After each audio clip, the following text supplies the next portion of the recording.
అది So, Catherine Garu, hi. Here. Hi, myself Hema Mali here. Actually, congratulations for your funny. So, let us know what is the interesting point you said yes for this story. Okay, that's a good question. I didn't speak about that. I was trying to keep it short. Why I said yes to this was because I think it was the most challenging script that has come my way in terms of role and in terms of scope of performance. And I think that was the most challenging. I mean, that was the part that interested me the most. It wasn't the kind of stuff I've been doing or that I've done. And I thought it would be great to collaborate with Aditya Garu on that. So, what is the most challenging thing in this film for you, actually? Mostly just dealing with the fact that, as in terms of the character, I think just dealing with the fact that, you know, an unwanted visitor can cause so much turmoil in one's life. And that is part one. Part two, our writer, Padma Garu, actually made a very good point. There is a very strong underlying theme of man versus nature. And I think that's extremely important and very pertinent in today's times. And I think that was also very important. I think it drives home that message pretty well. All the very best and Aditya Garu. Sir, actually ఇలాంటి సినిమాలకి VFX చాలా key role play చేస్తాయి. So ఈ సినిమాలో ఎంత percentage VFX మనం చూడబోతాం? ఇది సెపరేట్గా సీజీ షార్ట్స్ లాగా ఏమి ఉండదండి. మొత్తం సినిమా మనము కెమెరాలో షూట్ చేసినంత ఆథెంటిక్గా VFX is part of the script బేసిక్గా. ఎందుకంటే మేము ఒరిజినల్ స్నేక్తోనూ చాలా రోజులు షూట్ చేసాం, ఒక 18 days షూట్ చేసాం. ఆ స్నేక్ని సెలెక్ట్ చేయటానికి ఆడిషన్స్ చేసిన కారణం ఏంటంటే మనం డిజైన్ చేసిన యాక్షన్ మాత్రం అది సీజీలో చేయాల్సి వస్తుంది. సో రెండు మిక్స్ అయ్యేసరికి మీకు ఒక సెపరేట్ పర్సంటేజ్ అన్నది తీయలేము. నాకు తెలిసి అలా క్యాలిక్యులేట్ చేసుకుంటే సినిమా అంతా విజువల్గా మేము ఎంత తీసామో అంత విఎఫ్ఎక్స్ ఉంది. ఆదిత్య గారు, గ్రహణం ఎప్పుడు వీడింది సార్? అసలు ఎప్పుడు వచ్చిందో తెలియకుండా వచ్చిందో, అందుకని ఎప్పుడు వీడిందో తెలియదు. కాకపోతే నాకంటే నా సినిమాలకి ఎక్కువ వచ్చింది. నేను కంటిన్యూస్గా వర్క్లో ఉన్నాను. కాకపోతే నేను తీసిన 3 సినిమాలు ఒక పెద్ద సంస్థలో ఇరుక్కోవటం వల్ల బయటికి తెలియలేదు. బట్ నేనైతే నేను షూటింగ్లోనూ మీకు అందరికీ తెలుసు. సో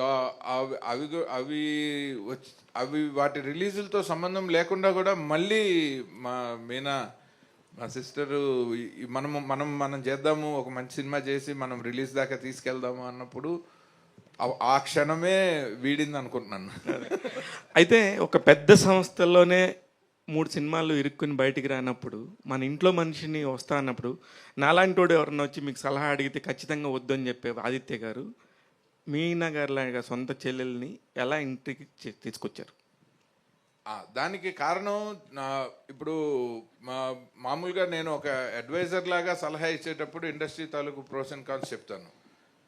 వాళ్ళకి అది చిన్నప్పటి నుంచి చెప్పక్కర్లేదు, ఎందుకంటే నాతో ఇంటరాక్షన్ వల్ల వాళ్ళు నేను ఎంత ఇండస్ట్రీని చూసానో వాళ్ళు అంతా చూసేసారు. కాబట్టి వాళ్ళకి నేను పడే కష్టాలు, ఇండస్ట్రీలో నా ప్రయాణం అంతా ఇంట్లో మనుషులకి నా అంత బాగానూ తెలుసు. కాబట్టి ఆ ఏరియా జోలికి అసలు వెళ్ళలేదు. ఇది ఎంత బాగా చేయాలన్నది ఒక్కటే మేము డిస్కస్ చేసుకున్నాము.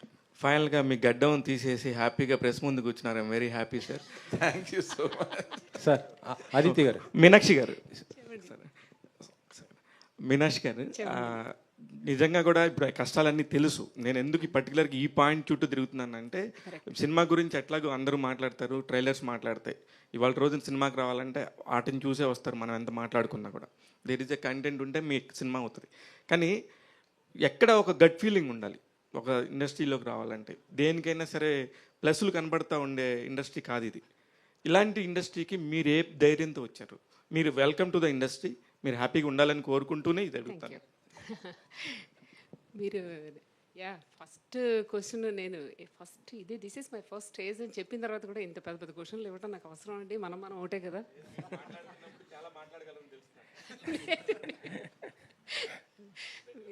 ఫస్ట్ టైం క్వశ్చన్లు వేసేటప్పుడు చిన్న క్వశ్చన్లు 1 mark క్వశ్చన్స్ వేయాలండి.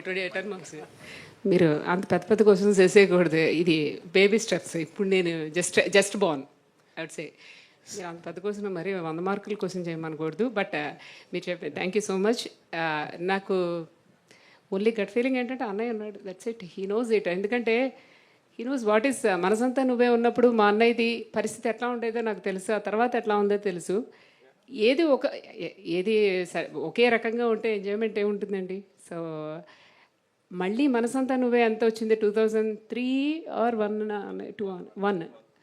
మళ్ళీ 2025లో మా అన్నయ్య మళ్ళీ 24 ఇయర్స్ తర్వాత ఫనీ అనేది ఇంకొక మనసంతా నువ్వే అవుతుంది, బట్ డిఫరెంట్ జానరాలో. అంతవరకు మాత్రం ఖచ్చితంగా చాలా నమ్మకం ఉంది. ఒక మంచి సినిమా తీసామనే ఇది సాటిస్ఫాక్షన్ అయితే చాలా ఎక్కువ ఉందండి. Sir it self. ఆదిత్య గారు ఇక్కడ సార్, నేను వెంకట్ ఎన్టీవీ సార్.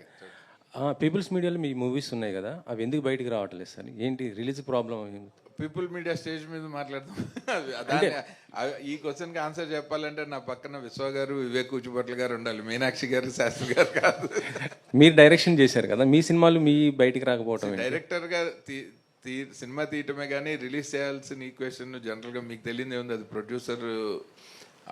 ఒక సినిమా ఆగిపోతే డైరెక్టర్ సరిగ్గా తీయలేదంటారు, 3 సార్లు అవకాశం ఇవ్వరు, కాబట్టి నా తప్పు లేదని నేను అనుకుంటున్నాను. అదే ధైర్యంతో ఈ సినిమా డైరెక్షన్ చేసేసాను. మీరు ఇప్పుడు మరి పీపుల్ మీడియాలో ఉన్నారా, లేకపోతే ఓన్గా నేను అఫీషియల్గా అసలు ఎక్కడ ఎప్పుడూ లేనండి. నేను ఎప్పుడూ ఇండిపెండెంట్ కెపాసిటీలోనే ఉన్నాను. వాళ్ళిద్దరూ నాకు బాగా క్లోజ్ ఫ్రెండ్స్, వాళ్ళిద్దరిని నేను కలిపాను కాబట్టి వాళ్ళకి అడ్వైజర్గా ఉన్నాను. యాక్చువల్గా పీపుల్ మీడియా కంటే ముందు నేను గీతా ఆర్ట్స్లో కూడా ఉన్నాను.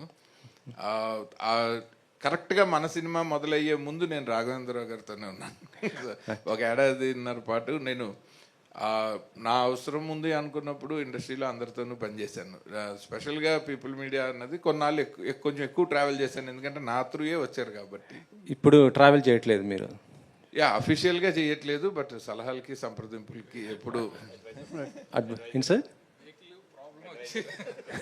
మీనాక్షి గారు కాదు సార్, అంటే వివేక్ గారు కూడా బయటకు వచ్చారు అంటున్నారు, నిజమేనా? లేకపోతే ఇది అదే అన్నాను, పీపుల్ మీడియా వేదిక మీద మనం ఓఎంజీ వేదిక మీద పీపుల్ మీడియా గురించి మాట్లాడుకుంటే ఎందుకు అన్నది నా మీనాక్షి అంటే సార్ పని ఆర్ ట్రావెల్ గురించి ఈ వేదికని కన్ఫైన్ చేద్దాం సార్. అంటే ఇప్పుడు గతంలో పాము సినిమాలు చాలా వచ్చాయి, అంటే నాగాస్త్రం, నాగమ్మ, మూగనం, ఇవన్నీ కూడా చూస్తుంటే డెవోషనల్తో ఉండేటువంటి సబ్జెక్ట్స్. ఇది మరి ఇది దేవి కూడా డెవోషనల్ సబ్జెక్ట్, కానీ ఇది పని అనేది ఏ విధమైన సబ్జెక్ట్ సార్? ఇది మన మనుషుల్లాగా ఒక పాత్ర, అది ఆ పాత్రకి కొన్ని సహజ సిద్ధమైన స్వభావాలు ఉంటాయి, కొన్ని లక్షణాలు ఉంటాయి. ఆ క్యారెక్టరైజేషన్ తీసుకుని డిజైన్ చేసింది ఒక న్యాచురల్ స్నేక్ క్యారెక్టరైజేషనే ఉంటుంది తప్ప మనం ఎక్కడ ఒక మైథలాజికల్ డివోషనల్ టచ్ అసలు ఎక్కడ ఇవ్వలేదు సినిమాకి. బట్ చూసే వాళ్ళకి కనెక్ట్ అవ్వటం కోసం ఒక మంచి ఇంపార్టెంట్ ప్లేస్లో ఆ పని టైటిల్ ట్రాక్ చాలా అద్భుతంగా కంపోజ్ చేసింది తను. అందులో ఉంటుంది ఆ పాము తాలూకు క్యారెక్టర్స్ తాలూకు గొప్పతనం ఏంటన్నది ఆ పాటలో చెప్పాము. అలాగే టైటిల్ సాంగ్ ఒకటి చేసింది, అది ఆది శంకరాచార్యులు రాసిన భుజంగ ప్రయాత స్తోత్రం బ్రీత్లెస్ కింద పాడింది, సాయి చరణ్తో కలిసి తను పాడింది. అది ఈ రెండే నాకు తెలిసి మొత్తం వరల్డ్ వైడ్ ఈ సినిమాకి సంబంధించిన మన ఇండియన్ డివోషనల్ టచ్ సినిమాలో. సార్ కాశీ గారు, మీరు కూడా ఒక మంచి క్రియేటివ్ డైరెక్టర్, ఒక ఆర్టిస్ట్గా కూడా మంచి పేరు తెచ్చుకుంటున్నారు. ఇప్పుడు ఈ సినిమాలో చేస్తున్నప్పుడు అంటే మీ క్రియేటివిటీని ఇక్కడ ఉపయోగించారా ఆదిత్య గారి దగ్గర? క్రియేటివిటీ ఉపయోగించలేదు, కానీ ఒక వెల్విషర్గా కొన్ని సజెషన్స్ చెప్పాను. అది జనరల్గా ఏ షూటింగ్కి వెళ్ళినా సైలెంట్గా చేసుకెళ్ళిపోవటం అలవాటు. డైరెక్టర్ నా ఫ్రెండ్ కాబట్టి అతను ఏదో ఉడత సాయంలాగా మనం ఏదైనా సజెషన్ చెప్తే అది సినిమాకు ఉపయోగపడుద్ది అన్న యాంగిల్లో చెప్పడం జరిగింది. సో ఈ సినిమా డెఫినెట్గా అంటే కథ విన్నప్పుడు ఎంత ఇంపాక్ట్ తోటి ఉందో సినిమా కూడా అంత బాగా వచ్చి ఉంటుంది. ఎందుకంటే డెడికేటెడ్గా చేస్తారు వీళ్ళు, పెద్ద పబ్లిసిటీ లేకుండా హార్డ్ వర్క్. దీన్నే ఒక ఇంచుమించు ఈ సినిమాలో కనిపించిన వాళ్ళందరూ కూడా చాలామంది చాలా సినిమాలు చేస్తూ ఉంటాం. ఒకేసారి ఒక 8 లాంగ్వేజెస్లో సినిమా రిలీజ్ అయ్యి మనం చాలామందికి తెలియటం అనే ఆపర్చునిటీ కొన్నిసార్లే వస్తుంది. సో ఇది వినగానే మంచి ఆ డైరెక్టర్గా తనకి మంచి ఆపర్చునిటీ, ప్రొడ్యూసర్స్కి కూడా ఇది మంచి పేరు తీసుకొస్తుంది, డబ్బులు తీసుకొస్తాయని నమ్మకం వచ్చింది అన్నమాట. మీరు డైరెక్షన్కి ఎందుకు దూరంగా ఉండిపోతున్నారు సార్? ఏంటి అసలు అదే దగ్గరలోనే ఉన్నాను కానీ మీకు కనపడట్లేదు. అంటే మీరు అంటే ఓన్ డైరెక్షన్స్ ఇప్పుడు ఏం నెక్స్ట్ చేస్తాను చేస్తారు. మీనాక్షి గారు, ఏంటి అన్నయ్య పుట్టింటికి రా చెల్లి అనగానే వచ్చేసారు. సో మరి అన్నయ్య నుంచి ఏం కోరుకుంటున్నారు? అంటే ప్రతిసారి మనం రాఖీ కట్టినప్పుడు అన్నయ్య నుంచి అదేంటండి, ఒక మేము మంచి చేసింది కానుక అమెరికాలో కోరుకుంటాం. కదండి, పుట్టింటికి రాలేదు. అన్నయ్య పుట్టింటికి రా అన్నానండి. ఇటు రమ్మలేదు, అటు రమ్మన్నాను, అక్కడికి మెట్టింటికి రమ్మని చెప్పి. మేటింటికి రమ్మన్నాను. సో మరి ప్రతి చెల్లి అన్నయ్య నుంచి ఒక మంచి కానుక కోరుకుంటారు. మరి మీరు సినిమా కానుక కోరుకోవడంలో ఉద్దేశం ఏంటి? ఇక్కడ చాలా ఛాలెంజెస్తో కూడుకున్నటువంటి వ్యవహారం ప్రొడక్షన్ అనేది. సో మీరు చాలా రోజులు నిలదొక్కుకోవాలని ఒక మంచి ప్రాజెక్ట్తో వస్తున్నారు. సో అన్నయ్య నుంచి కోరుకునేటువంటి ఈ కానుక సో మీకు ఎంత విలువ అనేది? మా అన్నయ్య నా పక్కన ఉండటం itself is a biggest కానుకండి. ఎందుకంటే పెద్దగా కానుకలు ఏమక్కర్లేదు లిటరల్లీ చెప్పాలంటే. అన్నయ్య ఉన్నాడంటే సక్సెస్ డెఫినెట్గా ఉంటుంది. ఎందుకంటే తనకి he knows how to make a movie, దాన్ని ఎలా తీసుకెళ్ళాలి. చేయటం ఒకటే తెలుసు, మ్యానుఫ్యాక్చరింగ్ ఒకటి, యాపిల్ మంచి వాచ్ చేసేసి వదిలేస్తే ఉపయోగమే ఉంది, దాన్ని జనాల్లోకి తీసుకెళ్ళటం. ఆ తీసుకెళ్ళటం అనేది తనకి బాగా తెలుసు. ఖచ్చితంగా ఇది సక్సెస్ అవుతామని అనుకుంటున్నాను. అంటే చాలా అంటే కొత్త ప్రొడక్షన్ అయినటువంటి కొత్త నిర్మాతలు ఇండస్ట్రీలోకి అడుగుపెట్టినప్పటికీ కూడా సో వెల్ నోన్ అంటే ఒక పెద్ద హీరోతో చేయాలి. సో ఒక వెల్ నోన్ అంటే అభిమానుల్లో ఉన్నటువంటి ఆ అభిమానాన్ని ఒక సినిమా రూపంలో మనం తీసుకోవాలని ప్రతి ప్రొడ్యూసర్ కోరుకుంటూ ఉంటాడు. ఈ సినిమా క్యాథరిన్ చూజ్ చేసుకోవడానికి, క్యాథరిన్ మీద ఈ సినిమా వర్కౌట్ అవుతుందానికి ఎంతవరకు మీరు బిలీవ్ చేశారు? ఈ సినిమాలో హీరోయిన్ లీడ్ యాక్ట్రెస్ పార్ట్ చాలా ఎక్కువ అండి. ఫస్ట్ ఆఫ్ ఆల్ తను she's from the first screen నుంచి లాస్ట్ వరకు తనతోనే నడుస్తూ ఉంటుంది స్టోరీ అంతా. క్యాథరిన్ యాక్షన్ గురించి మనం కొత్తగా ఏం చెప్పక్కర్లేదు. ఖచ్చితంగా తన 30 మూవీస్ ఇంతకుముందు ఉన్నవి ఒక ఇది అయితే, ఇది మొత్తం దిస్ ఇస్ అనదర్ వరల్డ్ అని చెప్పచ్చు. చాలా తనే చేయగలదు అనే అంత బాగా అనిపించింది. అంటే తను కూడా అలాగే చేసేటప్పుడు కూడా ఎవ్రీ షాట్ ఇందాక అదే చెప్తూ ఉన్నాను. ఈవెన్ పోస్ట్ ప్రొడక్షన్లో చూస్తున్నప్పుడు కూడా ఇంత బాగా ఎలా చేసేస్తుంది అంటే షీఈస్ లైక్, చెప్పాలంటే మా అందరితో ఇలాగ జస్ట్ నార్మల్గా హ్యాపీగా మేము సెట్లో మాట్లాడుకుంటూ కూర్చునేవాళ్ళం. అన్నయ్య షాట్ రెడీ అనగానే తను వెంటనే అది ఏడుపు సీను, దానిలో ఒక మంచి హారర్ ఉండే సీన్, థ్రిల్లర్ ఇది డెఫినెట్గా. ఆ థ్రిల్లర్ ఉండే దానిలో ఇమీడియట్గా తను ట్రాన్స్ఫార్మ్ అయిపోతారు, దానిలోకి వెళ్ళిపోయి సింగిల్ టేక్ అన్నీ. నేను అదే అంటున్నాను, మా క్యాథరిన్ లాంటి వాళ్ళ హీరోయిన్ కనుక ఉంటే అట్లీస్ట్ మేము 10 సినిమాలు 10 రోజుల్లో కాదు, వారం రోజుల్లో సినిమా తీసేయచ్చు. అన్నీ సింగిల్ టేక్లే ఉంటాయి మాకు. అది అంటే చాలామంది ఇండస్ట్రీకి హీరోలు కొత్త వాళ్ళు వస్తూ ఉంటారు. సో ఇండస్ట్రీ కూడా కొత్త తరాన్ని కొత్త రక్తాన్ని చూడాలనుకుంటుంది. కానీ ప్రొడక్షన్ వైపు ఎవరు రావడం లేదంటే నిర్మాణ రంగంలో అనేది చాలా సవాల్తో కూడుకున్న వ్యవహారం కాబట్టి డబ్బులు పెట్టాలంటే ఎంత వస్తుంది ఏంటనేది రోజు రోజుకు ఛాలెంజింగ్గా మారుతుంది. అలాంటి టైంలో సో మీ సిస్టర్ ఇలా నిర్మాణ బాధ్యతలు తీసుకొని మీకు ఒక భుజం కాయడం అనేది సో భవిష్యత్తులో మీ ఇందాక 24 ఏళ్ళు అంటే దాదాపు 2 పుష్కరాలు మీరు సక్సెస్ చూసేది. సో అది ఎంతవరకు మీకు భుజం కాస్తుందంటారు? యాక్చువల్గా నేను ఇండస్ట్రీలోనే కంటిన్యూ అవుతూ ఉండటం వల్ల నేను ఇండస్ట్రీలో ఫిల్మ్ మేకింగ్లో మారుతున్న డైనమిక్స్ అన్నీ చాలా క్లోజ్గా చూస్తూ ఉన్నాను. అండ్ నా ద్వారా ఒక కొత్త బ్యానర్ రావటం అన్నది నా లైఫ్లో ఇది ఫస్ట్ టైం కాదు. నేను ఎప్పుడైనా ఒక నిర్మాత ఎవరి ద్వారా వచ్చినా ఒక 10-15 సినిమాలు ఒక 25 సంవత్సరాలు అది ఒక పెద్ద బ్యానర్ అవ్వాలనే కోరుకుంటాను. ఎందుకంటే మనం ఇండస్ట్రీలో ఎంత టాలెంట్ అయినా మనం సర్వైవ్ అయ్యేది ఒక ప్రొడ్యూసర్ వల్లే. మన టాలెంట్ ఎంత అబండెంట్ టాలెంట్ అయినా కానీ మనకి ఒక ఎంత బంగారు పళ్ళానికైనా ఒక గోడ చేరువు కావాలంటారు. సో అలా మనకు ప్రొడ్యూసర్స్ కావాలి. సో ఎవ్రీ టైం మనం ఒక కొత్త వాళ్ళని తీసుకొచ్చి పంపించేయకూడదు అన్నది నాకు ఫస్ట్ నుంచి ఉన్న ప్రొఫెషనల్ ఎథిక్స్. అది ఎప్పుడైతే మా వాళ్ళే అయ్యేసరికి నేను ఇంకా కొంచెం బాధ్యతగా ఇంకా మోర్ పిన్ పాయింటెడ్గా, ఎందుకంటే ఇప్పుడు ఉన్న డైనమిక్స్లో selection of the genre and content is first stage అయితే ఎగ్జిక్యూషన్ లెవెల్లో దానికి right cast and crew select చేసుకోవటం ఒకటైతే ఎగ్జిక్యూషన్ లెవెల్లో అదొక ఛాలెంజ్. Third promotional challenge. మన సినిమాని ఎంతమంది వరల్డ్ వైడ్ ఎంత లార్జర్ ఆడియన్స్కి మన ఫిల్మ్ని మనం తీసుకెళ్ళగలుగుతాము అన్నది. సో ఈ 3 స్టేజెస్లో మా సిస్టరు బావు గారు కాబట్టి నాకు ఇంకా మోర్ నన్ను బిలీవ్ చేసి వాళ్ళు నాకు సపోర్ట్ చేయడానికి వాళ్ళకి నేను తెలుసు. సో మా మధ్యన అట్లాంటి అరమరికలు లేవు కాబట్టి we all stood on one single page. అందుకని అది హెల్ప్ అయింది. అంటే ఫైనాన్షియల్ విషయాలకు వస్తే బావే చెల్లె కానీ ఇక్కడ సో వేరు కదా, సినిమానే కదా, సో దాన్ని ఎలా చూడవచ్చు? I think we cross that age.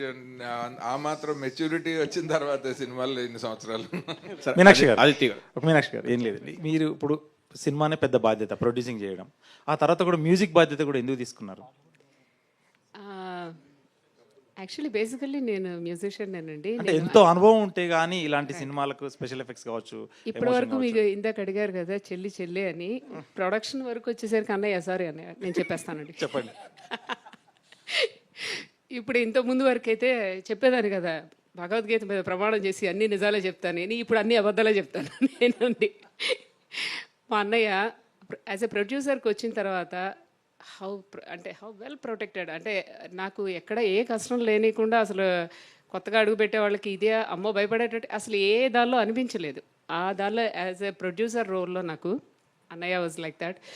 But music డైరెక్టర్గా నాకు దానిలో మాత్రం తను నిజంగా డైరెక్టర్ అనిపించుకున్నాడండి. అంటే ఏ విధంగా టార్చర్ పెట్టాడు? కరెక్ట్గా అడిగారు.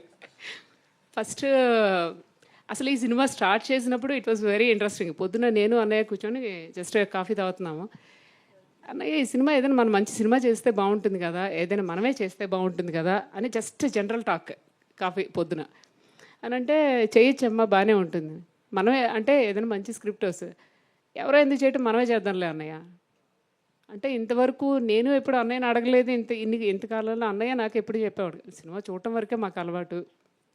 సో అయిన తర్వాత నేను మా అన్నయ్య కూర్చున్నామంటే డెఫినెట్గా శాస్త్రి గారు కొంచెం టెన్షన్గానే ఉంటుంది, ఏం పేలుస్తారో వీళ్ళిద్దరు కలిసి అని. ఎప్పుడు అలాగే ఉంటుంది మా ఇద్దరితో. సో వెళ్ళి మీ ఇద్దరం ఇలా వన్ ఫైన్ డే వెళ్ళి శాస్త్రి గారికి నెక్స్ట్ డే వెళ్ళి సినిమా తీద్దాం అనుకుంటున్నాం. వాట్ అన్న అంటే ఇలా సినిమా తీద్దాం అనుకుంటున్నాము, బాగుంటుంది, అన్నయ్య ఉన్నారు కదా ఇక్కడే చేద్దాం ఒక మంచి ఎప్పటి నుంచి అంటే, నేను యుఎస్లో మ్యూజిక్ స్కూల్ ఒకటి రన్ చేస్తున్నాను. Academy it is affiliated with Indian government universities. Almost 23 years నుంచి అక్కడ రన్ చేస్తున్నాను. నాదంతా క్లాసికల్ మ్యూజిక్, మా ఇంట్లో అంతా క్లాసికల్ మ్యూజిక్. ఇది సినిమా సంగీతం వింటమే తప్పితే చేయటం అనేది తెలియదు నాకు. సో అన్నయ్య వచ్చి ఫస్ట్ ఈ సినిమాకి నువ్వే మ్యూజిక్ చేస్తావు అన్న. అంటే మీరు 1-2 రోజులు అనుకుంటారేమో, 2 నెలలు నేను అన్నయ్యతో మాట్లాడలేదు. 2 నెలలు తప్పించుకు తిరిగానండి, that is the right word. రోజు అన్నయ్య పొద్దున వచ్చి సినిమా చేస్తున్నాం, సరే స్టోరీ రెడీ అయిపోయింది, ఓకే సినిమా చేస్తున్నాం, మ్యూజిక్. అన్నయ్య మ్యూజిక్ నేను కాదు కానీ ఇంకా బోల్డ్ మంది ఉన్నారు, మనం బయట మ్యూజిక్ పెట్టి చేద్దాం. లేదమ్మా నువ్వు బాగా చేస్తావు. నేను అంతకుముందు నేను యేసుదాస్ గారితో సుశీల్ గారితో వీళ్ళతో ఆల్బమ్స్ అవి చేస్తూ ప్రైవేట్ ఆల్బమ్స్ చేస్తుండేదాన్ని. అన్నయ్య లేదు నువ్వు చెయ్యాలి మ్యూజిక్ అన్నారు. అలా ఎవ్రీడే సినిమా గురించి అంతా మాట్లాడుకునే వాళ్ళం. సంగీతం దగ్గరికి వచ్చేసరికి మాత్రం నేను ఏం మాట్లాడేదాన్ని కానీ చాలా క్వైట్గా అన్నయ్య మన వంటకు టైం అవుతుంది తర్వాత మాట్లాడదాంలే అన్నయ్య. ఇలా 2 నెలలు నేను 2 నెలలు ఎంత రేంజ్లో పట్టుదలగా నేను మాట్లాడకుండా ఉన్నానో, అన్నయ్య కూడా అట్లాగే 2 నెలలు విడవకుండా పట్టువదలని విక్రమార్కుడిలాగా నన్ను వెనకాల పడుతూనే ఉన్నాడు. సరే వన్ ఫైన్ డే వచ్చిన తర్వాత, సరే అమ్మ నువ్వు చెప్పినట్టు నేను వేరే వాళ్ళకి ఇచ్చేద్దాం, నువ్వు అట్టగా చేయొద్దులే, ఇట్స్ ఓకేలే, కూర్చో, ఇప్పుడేం పనేం లేదు నీకు, కూర్చో. సరే ఇంకా తప్పేటట్లేదు, ఓకే అయిపోయింది ఎండ్ ఆఫ్ ద డే అని అనుకొని మొదలుపెట్టి, సరే అన్నయ్య చేద్దాం, ఏం చేద్దాం అని అంటే, ఆ చేద్దాం అనేదానికి ముందర చెప్పాను నేను ఫస్ట్ అనగానే, దానిలో ముందర డిస్క్లైమర్లు చాలా ఉన్నాయి.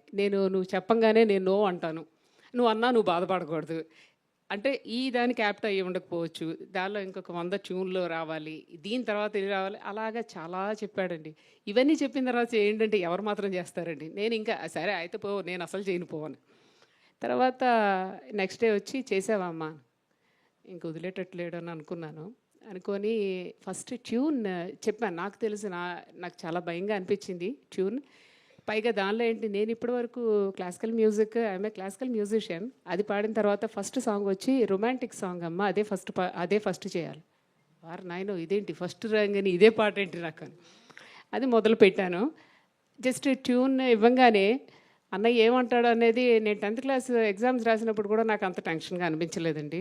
పెట్టిన తర్వాత అలా చూస్తూ కూర్చుంటే wow this is so good, ఇదే ట్యూన్ ఖాయం చేసేస్తున్నాం అమ్మ, దీన్ని డెవలప్ చేసేసి సాయంత్రానికి చూపించాను. ఆహా మా అన్నయ్య ఎంత టైం ఇచ్చాడో నాకు అనుకున్నానండి.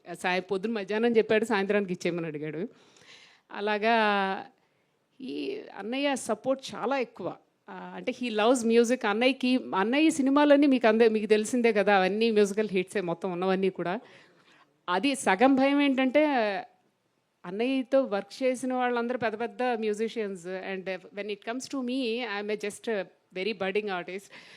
అన్నయ్య ధైర్యం ఏంటో నాకు అర్థం కాలేదు. బట్ అలాంటి ధైర్యాన్ని, సపోర్ట్ని అన్నయ్య ఇచ్చాడు కాబట్టి నాకు ఎక్కడా అనిపించలేదు. కాకపోతే ఎక్కడ చెల్లెలు కదా, పోన్లే ఈ ట్యూన్ ఓకే అని చెప్పేసి ఎప్పుడు ఏమనలేదండి. ఆ ట్యూన్ సరిగ్గా వచ్చే వరకు మాత్రం బాగానే టార్చర్ పెట్టాడు. యా, 2 క్రాఫ్ట్స్ చేశారు కాబట్టి all the best. Thank you. Sir ఇది ఒక డెకేడ్ అంటే నా చిన్నతనంలో అంటే నేను జనరేషన్లో పెరిగింది. బాలనాగం కావచ్చు, సీరియల్స్ కావచ్చు, దేవి సినిమాలు కావచ్చు, బాగా అట్రాక్ట్ అయ్యాను. ఈ జనరేషన్కి ఏమైనా డివోషనల్ టచ్తో ఈ సినిమా తీస్తున్నారా, లేదంటే ఇది అసలు ఏ రకం జాతి పాము సార్ ఇది? ఇది ఒక most modern black pain snake అండి. ఓకే. కాకపోతే ఈ సినిమా ఒక మన పాము తాలూకు క్యారెక్టరైజేషన్తో డిజైన్ చేసిందే కానీ ఆ పాముని ఒక హీరోయిన్ రోల్ లాగా మార్చటము, లేకపోతే ఒక భక్తి ఒక భక్తురాలని, హీరోయిన్ భక్తురాలని చేయటం అసలు ఏం లేదు. యాక్చువల్గా ఏంటంటే మన సృష్టిలో నేను కరెక్ట్గా చెప్పాలంటే ఈ సినిమా డబ్బింగ్ వర్షన్ చెక్ చేస్తుంటే వెనకాల మా ప్రొడక్షన్ మేనేజర్ సంపత్ అని నుంచున్నాడు. అలా చూసి బయటకు వస్తుంటే, సార్ సినిమా భలే ఉందండి, నాకు ఒక క్యాప్షన్ తట్టింది అన్నాడు. అంత కరెక్ట్గా చెప్పాడు తను. సినిమాలో వాడలేదు, పబ్లిసిటీలో వాడతాను. If you spoil nature you will vanish your future అని చెప్పాడు అతను ఒక ముక్కలో. సో నేచర్లో ఉన్న ప్రతి, ఇందాక పద్మ గారు రైట్గా చెప్పారు, ఆ థీమ్ ఆఫ్ దిస్ ఫిలిం ఏంటంటే, సో అది కూడా ఒక ప్రాణి. ఒక ఎక్స్ట్రాడినరీ డైలాగ్ రాశారు జాగర్ ఆడమ్స్ అన్న క్యారెక్టరు క్యాథరిన్ గారితో మాట్లాడేటప్పుడు, మనుషులు మృగాల్లా మారితే మృగాలే న్యాయ నిర్ణేతలు అవుతాయని.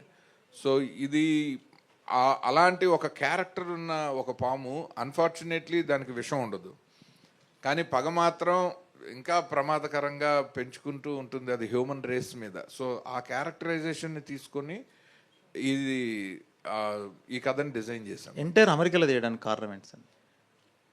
మొత్తం అమెరికాలో తీయాలన్నది కారణం ఏంటంటే, మనకి ఇప్పుడు ఇండియాలో అయితే మనకి నేటివ్గా అంటే మనకి ఒక భక్తి యాంగిల్ వస్తుంది, ఒక రియలిస్టిక్గా ఒక కాంటెంపరీ కథని చెప్పలేము.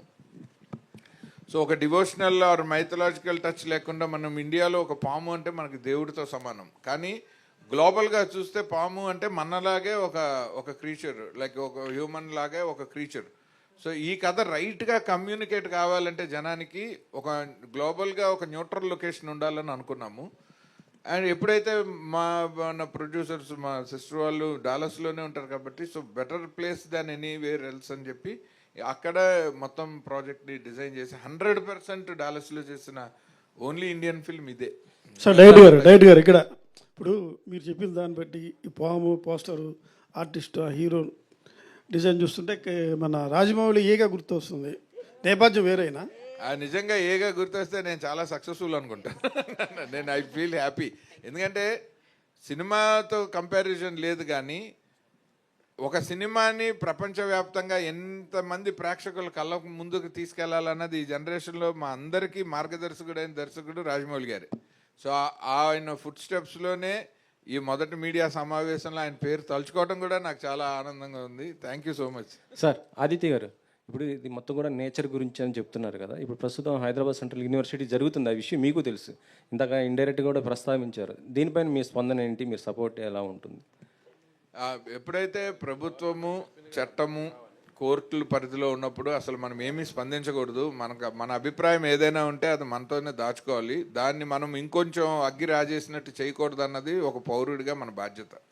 Catherine, this is Ashwant from Delhi Culture Channel. How do you see this role contest of the film of your career so far? I'm sorry, can you repeat that? How do you see this film of role contest of the film of your career so far? You're asking me to compare the contents of this character in this film to the rest of the films I've done so far? Right. I think it's the most extensive role that I've done. I shoulder the entire film, and it's me, and the other main character in the film is, of course, the snake. And it's just this extremely interesting dynamic that happens between me and the snake. It's about how it affects my life. So there are multiple emotions at play. There's a lot of physical work involved as well. I thought it was challenging quite a bit. And but what I liked the most about it was that my director had a lot of clarity. We were always on the same page. So that made things a lot easier. I was never confused. I knew how to go about it. And I think that's really important as an actor to have that clarity. It just brings out a really good performance. Aditya గారు మహేష్ గారిని lead యాక్టర్గా తీసుకోవడానికి reason ఏంటండి? అంటే ఇక్కడ వాళ్ళు dates సర్దుబాటు కాకపోవడంతోనే ఏంటి? లేదు, అసలు అన్ని ఆప్షన్లు ఏం సెలెక్ట్ చేయలేదు. క్యాథరిన్ గారి ఇమేజ్, ఆవిడ పక్కన చాలామంది స్టార్ హీరోస్ చేశారు. సో మనం ఒక హీరో సెంట్రిక్ సినిమా చేయటం లేదు. ఆ క్యాథరిన్ గారు ప్లే చేసే క్యారెక్టర్, ఆ క్యారెక్టర్ తాలూకు ఎమోషన్స్ చుట్టూరా ప్లే చేస్తున్నప్పుడు నాకు ఒక కొత్త face, but it should match with her stature and ఆ క్యారెక్టర్కి సూటబిలిటీలో చూస్తే నేను I found Mahesh garu is my best choice for the Anant role అనమాట. ఎందుకంటే ఒకటి ఆవిడ అంటే ఏమి ఇమేజ్ ఉండకూడదు, because when the lead lady has so much of image to carry. ఆ హీరోకి ఇమేజ్ ఉండకూడదు కానీ స్టేచర్ ఉండాలి. సో అండ్ గ్లోబల్గా ఈ సినిమాని తీసుకెళ్దాం అనుకున్నప్పుడు నాకు ఎల్ఏలో ఒక హాలీవుడ్లో మంచి కెరీర్ పర్సూ చేస్తున్న మన తెలుగు అబ్బాయి అయితే ఆయన్ని నేను తెలుగులో పరిచయం చేస్తాను, మన కంటెంట్ని ఆయన ఇంగ్లీష్లోకి తీసుకెళ్తారు. సో రెండు రకాలుగా నాకు ఇండియాలో మనము ఈ క్యారెక్టర్కి సూటబుల్ అని చెప్పి క్యాథరిన్ గారిని ఎంత జాగ్రత్తగా ఆవిడకి కథ చెప్పి ఒప్పించి అన్ని స్టెప్ బై స్టెప్ వెళ్ళి ఆవిడ అన్న తర్వాత ఈ ప్రాజెక్ట్ని ఎట్లాగా మనం షేపప్ చేశామో అదే ప్రాసెస్ మహేష్ గారి విషయంలో కూడా చేశాము. పాము అంటే శివుడి మెడలో ఆభరణం లాంటిది, కానీ తనికెళ్ళ భరణి గారు శివుడికి గొప్ప భక్తుడు. ఆయన్ని ఇందులో కొత్తగా చూపిస్తున్నట్టున్నారు, ఏంటండి? అవును, ఆయన ఒక ఆర్టిస్ట్గా ఆయన మనం రాసిన క్యారెక్టర్ చేస్తారు కానీ ఆయన వ్యక్తిగత ఇష్టాలతో చాలా సినిమాల్లో ఆయన శివభక్తుడిగా కనిపిస్తారు, ఇందులో షూటర్గా అయినా కూడా ఆయన పర్సనల్ అభిప్రాయానికి ఈ సినిమాలో ఆయన పాత్రకి అసలు సంబంధమే లేదు. ఆదిత్య గారు, అంటే మీరు ఇప్పటివరకు చెప్పిన దాన్ని బట్టి చూస్తే యానిమల్ కింగ్డమ్ గురించి, దాని గురించి, నేచర్ గురించి చెప్తున్నారు కదా, మరి పన్నీ అనే టైటిల్ పెట్టారు. ఈ టైటిల్కి జస్టిఫికేషన్ ఏంటి సార్? టైటిల్ జస్టిఫికేషన్ పాము అనే, అదే అంటే మనం ఇప్పుడు క్యాథరిన్ గారి పేరో లేకపోతే మనము మహేష్ గారితోనున్న ఆవిడకున్న రిలేషన్షిప్ పేరో ఒక మూడ్ ఆఫ్ ద ఫిలిం పేరో చాలా ట్రై చేశాను కానీ అసలు ఈ కథ మొత్తానికి కీలకమైన క్యారెక్టర్ని మనము ఎఫెక్టివ్గా వరల్డ్ మార్కెట్లోకి తీసుకెళ్లాలంటే ఆ క్యారెక్టర్ పర్స్పెక్టివ్లో చెప్పాలి అన్నది పద్మ గారు, నేను, మీనా వాళ్ళు కలిసి తీసుకున్న నిర్ణయం. అది స్టోరీ డిస్కషన్ స్టేజ్లోనే అనుకున్నాము. అప్పుడైతేనే మనం చెప్పాలనుకున్న కథ, మనము హ్యూమన్ పర్సెప్షన్ మనందరికీ తెలుసు, మనం ఏం ఆలోచిస్తామో. సో అందుకని ఆ టైటిల్ వద్దనుకున్నాము. అదర్ పర్సెప్షన్లో ఈ కథని మనం వరల్డ్ మార్కెట్లో తీసుకెళ్తున్నాం కాబట్టి ఆ క్యారెక్టర్ నేమే పెట్టాలని చెప్పి ఫనీ అని పెట్టాం. ఆదిత్య గారు, రవిచంద్ర అండి. మహేష్ గారు, హాయ్ సార్. అచ్చా, మీ కెరియర్ స్టార్ట్ చేసింది ఇక్కడ తెలుగులోనే చూశాను బుక్లో. So started in Hyderabad. So how is so far your career in acting and ఈ ఫిలింకి మీరు ఎంతవరకు హెల్ప్ చేస్తారు? సో యాజ్ యూ సెడ్, నేను హైదరాబాద్ నుంచి, ఐమ్ ఫ్రమ్ హైదరాబాద్. నా కెరియర్ స్టార్ట్ అయింది ఇక్కడి నుంచి. సో దాని తర్వాత నేను I was in to US, mostly in to modelling. అక్కడ వేరే చాలా గ్లోబల్ బ్రాండ్స్ తోటి చేశాను modelling. So understood the process in Hollywood, how it works as an actor, not only just an acting, but the process and the discipline and how it works, everything. So that really helped me for getting into the next projects. My acting career started with Barbie, the Warner Brothers movie, small role, and then Disney movie, Haunted Mansion, I played Maharaja role. Then after that, I started getting lead roles in other movies. Right now, I just finished a couple of them while actually doing funny. And my interest with funny is when I connected with producers first for a Telugu movie. Okay, I'm from Telugu. Okay, this is interesting, but it triggered really well when I heard Aditya Garu name. Then it triggered Manasantanu, all other movies, and I said yes. And from the day one till today, right now, even sitting next to me, it is a pleasure working with him and being in front of you all. So that's my connect to the movie. Aditya గారు, గత 30 సంవత్సరాలుగా మిమ్మల్ని చూస్తున్నాను. మీరు తీసిన సినిమాలు, మీ mind set, అవన్నీ కూడా హ్యూమన్ ఎమోషన్స్, ఫ్యామిలీ, ఈ బాండింగ్, ఈ ఇలాంటి కథాంశాలే ఉంటాయి. అసలు మీకు సంబంధం లేని జోనర్లోకి ఈ సినిమాతో వచ్చారు. ఏంటి దాని వెనక బిహైండ్ స్టోరీ ఏంటి? లేదు, నన్ను నేను కొత్తగా ఆవిష్కరించుకునే ప్రయత్నము. ఇవాల్టి జనరేషన్లో ఒక కాంటెంపరీ థాట్ తోటి సినిమా తీయకపోతే మనము ఇప్పుడు కంపీట్ చేయాల్సింది యానిమల్ డైరెక్టర్తో. సో యానిమల్ మీద మూవీ తీద్దాం అనుకున్నా. ఆదిత్య గారు లక్ష్మీనారాయణ ఇక్కడ. ఇప్పుడు మీరు సినిమా మొత్తం డల్లాస్లో తీసినా చెప్తున్నారు, యూఎస్లో. అంటే యాజ్ పర్ రూల్ ప్రకారం 40% లోకల్గా తీయాలి కదా, మీకు అన్నీ తెలిసి మీరు మొత్తం అక్కడ ఎట్లా తీసినారు?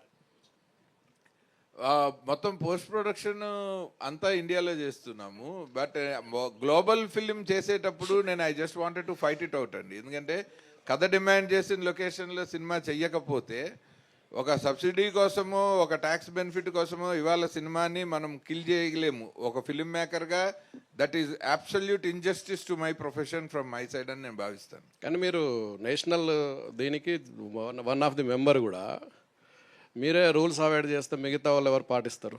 లేదు, మనమేమి రూల్ బ్రేక్ చేసి ఏమీ చేయము. నేను ఆ పర్మిషన్స్ అవన్నీ లీగల్గా కరెక్ట్గా చూసుకొని పేపర్ వర్క్ అంతా నీట్గా చేసి ఎటువంటి ఇబ్బందులు ప్రొడ్యూసర్స్కి లేకుండానే ప్లాన్ చేసుకున్నాను. థ్యాంక్ యూ అండి. Last question. పొద్దక్క మీరు చేసినవి గాంధీ తాత చెట్టు, రాధేశ్యామ్కి రైటింగు, మహానటికి ఇవన్నీ చేశారు. మీ సినిమాలు వేరు, ఈ పని సినిమా వేరు. ఎట్లా మ్యాచ్ అవుతుంది? ఇదేంటి డైలాగ్స్ రాశారా లేకపోతే కథ కూడా మీదేనా? లేదు, డైలాగ్స్ మాత్రమే, మాటలు మాత్రమే నేను రాశాను. ఇందాక ఆయన అడిగినప్పుడు కూడా నేను అదే షాక్ అయ్యా, మీరు సంబంధం లేని సబ్జెక్టులు ఎందుకు, సినిమాలు అన్నిటితో మాకు సంబంధం ఉంటుంది, ఇదేంటిది అన్ని అందరూ ఒకటే చేయాలని లేదు కదా. రోజు వి ట్రై టు లెర్న్, కొత్త విషయాలు ట్రై చేసి కొత్త కథలు రాసి అలాగే కదా గ్రో అయ్యేది. సో మొన్న బృందా కూడా రాశాను నేను, అది కూడా థ్రిల్లరే. So super. ఆచార్య గారు సార్, ఇందాక క్యాథరిన్ ఓకే చేసిన తర్వాత మేము సగం సక్సెస్ అయిపోయి ఉన్నారు. ఇప్పుడు క్యాథరిన్ గారు ఏం సినిమాలు చేయట్లేదు. ఇప్పుడు సినిమా అంటే బిజినెస్సే. మార్కెట్ వైజ్ చూసుకున్నా, ఓపెనింగ్ చూసుకున్నా దీన్ని గ్లోబల్గా రిలీజ్ చేస్తున్నారు.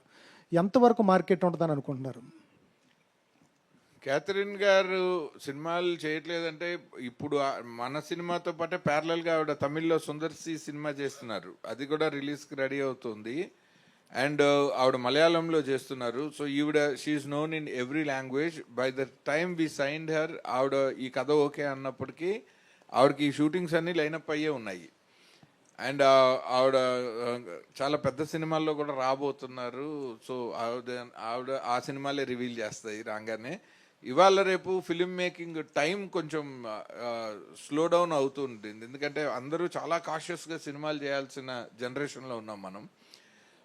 ఆవిడ she is very much accepted actress. మనకి స్టార్ హీరోస్ అండ్ హీరోయిన్స్లో పబ్లిక్ యాక్సెప్టెన్స్ ఉన్న వాళ్ళే మనకి మార్కెట్కి బెటర్ అవుతారు. సో అలా చూసుకుంటే నాకు క్యాథరిన్ గారు ఈజ్ మై బెస్ట్ చాయిస్ అనమాట. సో అందుకనే నేను ఆ ధైర్యంతో అన్నాను, ఈ సినిమా ఈ కంటెంట్ని మనం ఒక ఫేస్ గనక పబ్లిసిటీలోకి తీసుకెళ్లాలంటే she is the best person to take this film forward. ఇందాక మీ సిస్టర్ అన్నారు ఈ క్యారెక్టర్ ఆవిడ తప్ప ఎవరో చేయలేరు అన్నారు. ఆవిడకేమో పాములంటే భయం, మరి అలా ఆవిడ ఎలా చేస్తుంది? మీకు BTS లో చూపిస్తాను. అసలు పాముని ముట్టుకోనన్న క్యాథరిన్ గారు BTS బిహైండ్ ద సీన్స్ లో ఫస్ట్ షాట్ వేసాను, ఆవిడ ఒక పాముని ముద్దు చేస్తున్నారు. సరే ఫస్ట్ షాట్ వేసాము.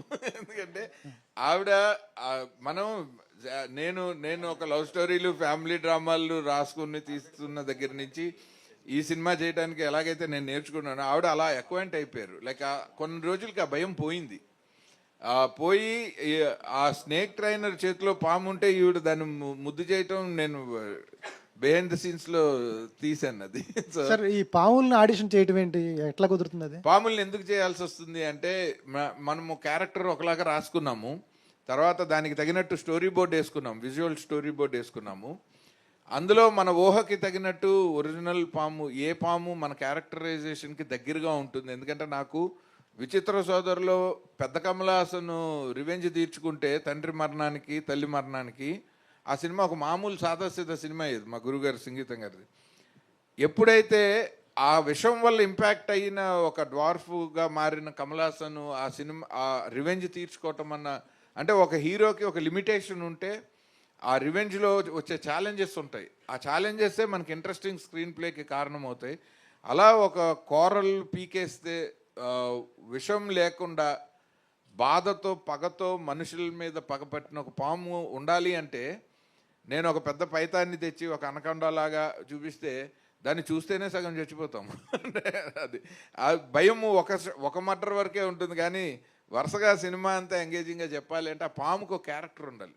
ఆ క్యారెక్టర్ కోసం అది ముందు మాకు అర్థం అవ్వాలి. సో మేము ఎన్ని రకాల పాములు ఉన్నాయి, అవి ఏ సాయిల్ మీద ఎంత స్పీడ్లో నడుస్తాయి, లైట్ వేస్తే ఎలా రియాక్ట్ అవుతాయి, పగలు ఎలా బిహేవ్ చేస్తాయి, రాత్రి ఎలా బిహేవ్ చేస్తాయని అడిగితే తను ఒక ట్రైనర్ని అఫీషియల్గా పెట్టి ఒక ఏజెన్సీతో మాట్లాడి 20 పాముల్ని తెప్పించి ఒక 5 రోజుల పాటు ఎక్స్క్లూజివ్గా కెమెరాలు లైట్లు పెట్టుకొని 3 కెమెరామెన్లు, ఎందుకంటే దాని మూమెంట్ ఒకసారి ట్రైనర్ వదిలేస్తాడు, అది ఎటు పడితే అటు పోతూ ఉంటుంది, దాన్ని ఫాలో చేసి 3 కెమెరాలతో ఆ మొత్తం ఫుటేజ్ని ఎడిట్ చేసి ఇప్పుడు మన క్యారెక్టర్కి దగ్గరగా ఏ పాము ఉందని చూస్తే బ్లాక్ పెయింట్ స్నేక్ ఒకటి సెలెక్ట్ చేస్తాం. Yes. Yeah, Catherine. Final question, Andy, because we are running late already. To Catherine. So, as Viyanarcha mentioned that you've been working with both Sundar C and Viyanarcha at the same time. Both are mostly veterans in their fields. Like, how is it the experience working with you, specifically with Vadivelu for Gangers? So this would be the third time that I'm working with Sundar C, sir. And he has definitely a very different style of filmmaking than V.N. Aditya Garu. That's what I like about it, because that's how, I mean, I figure that, you know, you learn so much as an actor, you adapt so much. He shoots really fast, Sundar C, sir. His films wrap up really fast, and he shoots having a lot of the edit in mind. His genre of filmmaking is also really different. I enjoy those kind of films. I was actually telling Aditya Garu that we should do a comedy really soon. I mean, he's got a fantastic sense of humor. Aditya Garu, I mean, for this film, and I'm only commenting on this film, on Funny, it's a more serious film. It's an actual thriller. It's in the thriller genre. There is a little bit of drama, but it is mostly a thriller. And it was interesting working with him in that space. There was nothing really funny except for behind the scenes. That was the only comedy, I think. But on screen, he's also very clear on, you know, how to make things really interesting, and those thrilling aspects on screen. I think that is new for him. He's not done that so far. So it was an interesting space to explore with Aditya Garu. Thank you. Aditya గారు, like అంటే ఈ చాలా మంది చెప్తూ వచ్చారు మీ career 30 years career అని చెప్పేసి. So ఇప్పుడు చాలా మంది చెప్తూ వచ్చారు 30 years కెరీర్ మీది అని చెప్పేసి. బట్ ఇప్పుడు ప్రెసెంట్ జనరేషన్ ఆడియన్స్కి మీరు ఎంతవరకు రెలవెంట్గా ఉన్నారని మీరు అనుకుంటున్నారు? ఈ టైప్ ఆఫ్ కాంటెంట్ అనేది వాళ్ళకి ఎంత రెలవెంట్? అదే ఈ పోస్టర్ చూసి ఈ సినిమా మీరు తీసారా అని ఇందాక నుంచి బయట అడిగిన ప్రతి మీడియా మిత్రుడికి అదే నా ఆన్సర్. ఎందుకంటే నేను చాలా రెలవెంట్గా ఉన్నానని అనుకోవటానికి ఆ surprise element is the answer, not me. ఎందుకు స్టాప్ చేస్తున్నానంటే మనకి ఫిలిం టైం అవుతుందండి, అందుకనే ఆపాల్సి వస్తుంది అనమాట. And thank you so much. Shastri garu, మీరు క్వశ్చన్ అడుగుంటే మాట్లాడేవారు, ఇప్పుడు మీరు ఇచ్చి మాట్లాడండి అంటే ఎలా ఉంది? ఆయన స్పీచ్ విన్నాం మనం, అసలే షార్ట్ అండ్ స్వీట్ ఆయన ఇందాకే స్పీచ్లో విన్నాం మనం. Vote of thanks Sastry garu, మీరు చెప్తున్నారా? సో నిజంగా లేదండి, మెనీ థ్యాంక్స్. మీరు ఎంత టైం స్పెండ్ చేశారు, మంచి క్వశ్చన్లు అడిగారు నిజంగా. సో నాకు మీ క్వశ్చన్ వల్ల నేను మిస్ అయిన ఇన్ఫర్మేషన్ కూడా నాకు తెలిసింది. So actually so thank you so much అండి, and have a wonderful rest of the day. Thank you so much, media, Telugu media, and alage national media. Thank you so much for coming and making it successful. Thank you so much all the people ఎవరైతే part అయ్యారో ఇక్కడ వెన్యూలో, వాళ్ళందరికీ పేరు పేరున కృతజ్ఞతలు తెలియజేసుకుంటున్నాము. And congratulations once again funny టీమ్కి. And very soon May